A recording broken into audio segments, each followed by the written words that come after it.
சரி வாங்க, உள்ள வாங்க.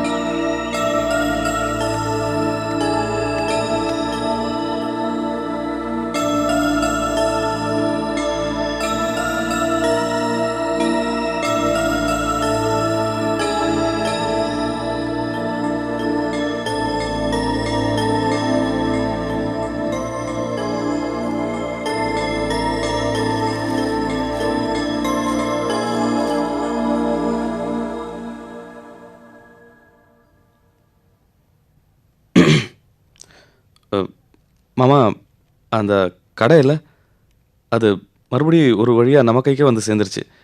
நான் எதிர்பார்க்கவே இல்லை. நாம எதிர்பார்க்காதெல்லாம் நடக்குது. சந்தோஷம். முதல்ல பேசின விலையோட கொஞ்சம் குறைச்சே வாங்கிட்டேன். உங்களுக்கு என்ன மாப்பிள்ள, பெரிய சாமர்த்தியசாலியாச்சே.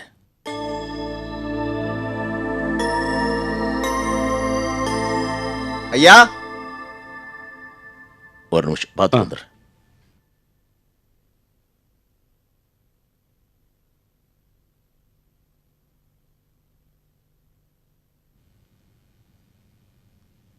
பெரியவர் 10 வருஷமா உங்களை பார்த்துட்டு வர சொன்னாரு. அப்படியா? ரூமுக்கு வாங்க.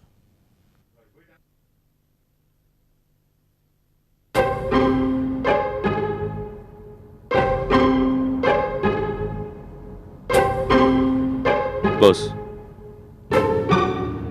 நம்ம 2 பேருக்குள்ள இருக்கிற பிரச்சனையை மனசில் வச்சுக்கிட்டு மாமா கிட்ட என்னை பற்றி அதை தூண்டி விட்டியா? மாமா என்கிட்ட சரியா பேச மாட்டேங்கிறாரு. பழைய சிரிப்பை காணும். ஆமாய்யா, ஊர்ல என்ன பிரச்சனைனாலும் அதுக்கு நான் தான் காரணம். அது என்னய்யா, அவன் கத்தி பதமா இருக்கான்னு என்னைய வெட்டி பாக்குறியா? பின்ன ஏன் என்கிட்ட ஒரு மாதிரி பேசுறாரு? அவர் பேசினாரு, நீ அவர்கிட்டே போய் கேளு. நான் என்ன நடுவுல பூசாரியா?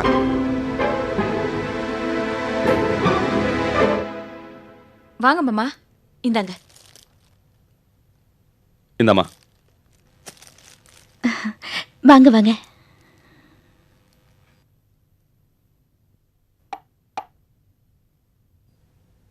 மாமா, நாளைக்கு கடை திறக்கிறோம், எல்லாரும் வந்துருங்க. மாமா, கடை கிடைச்ச சந்தோஷத்தை தனு அக்கா வீட்டுல போய் சொல்லிட்டு போங்க. இல்லைன்னா போன இடத்துல சொல்லி கடனை கழிச்சிட்டு தான் குறைப்பட்டுப்பாங்க. அதனால மறக்காம வீட்டுல போய் சொல்லிட்டு போங்க.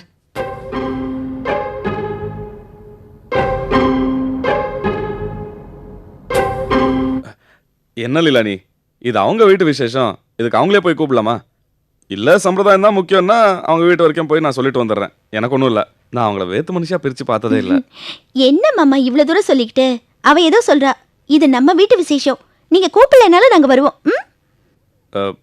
அப்போ நான் வரேன். சரிங்க மாமா. வரேன்.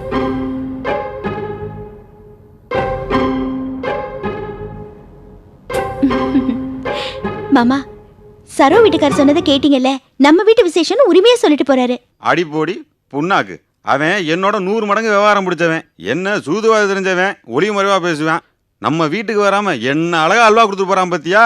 அது தெரியாம அவனை போய் போந்துக்கிட்டு என்னைக்கு தான் திருந்த போறியோ போ.